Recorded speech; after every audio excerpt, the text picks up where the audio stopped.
fashion, one of the world's leading industries. But why do I want to work there? What would I do? And how can I be confident that I'm able to work there? 14.37%. I want you to remember this number. It's incredibly important for later. All right, good morning, good afternoon, and good night, depending on where you are. My name is Amy, and this is my quest to find the perfect job for me. Periodically, I'm going to do this, okay? When I do this, I want you to go to the next slide. That'll help you out, okay? What I'm talking about are positions, my qualifications, and my plan to get through, all right? By this time, you should be at slide number 4. Remember the first one? All right, keep going. We'll get through this. Now, the requirements that I have found for a fashion designer are from the U.S. Bureau of Labor and Statistics. This is where you're going to find everything that you need to be in order to do the job that you want. So, what are these jobs? According to this, you do need a 2-year or 4-year degree.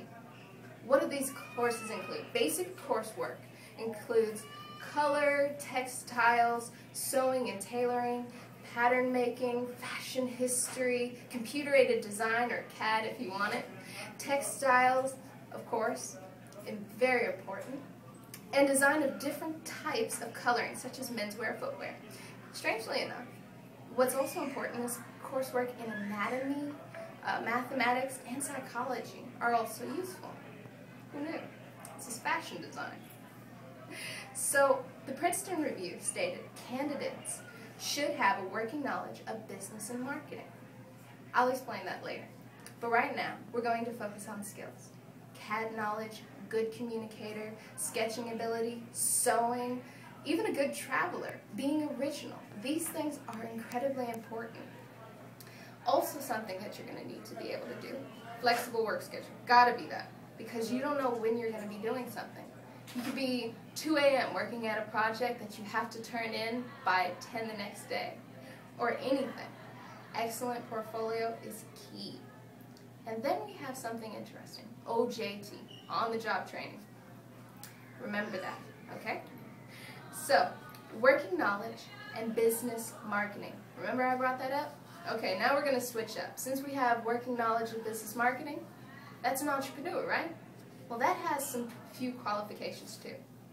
This is pretty much knowing your startup costs, knowing what do you need in order to do the job that you're going to do, knowing your operating policies, knowing suppliers, your resources. You got to be different in order to be able to actually succeed in this career. Be a good communicator. Be a good marketer, resourceful, focused, networker. You got to be able to talk to people. Say, hey, this is who I am. This is what I'm selling. Then, most important, target market, your business plan.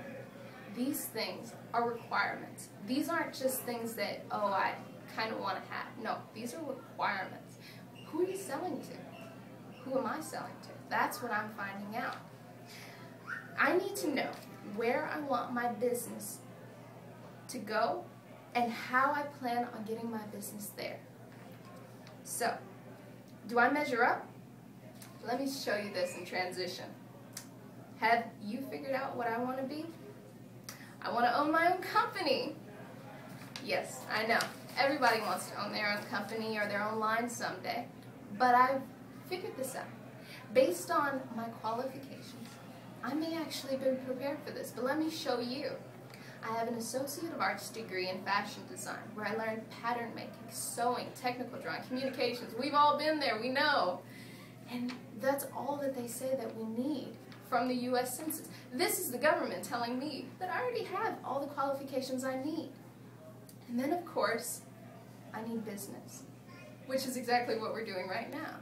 My teachers are teaching us the things that it takes to actually succeed. Isn't that fantastic?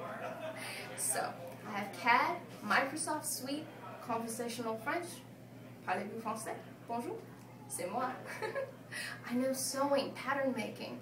I know how to do all these things that they actually want. This is what I want to do. Own my own fashion company that is customer-centered with substantial yearly growth. I currently have a retail job at Superior Carpet. This is my plan. All this is great, but I need a plan. So here's where I start.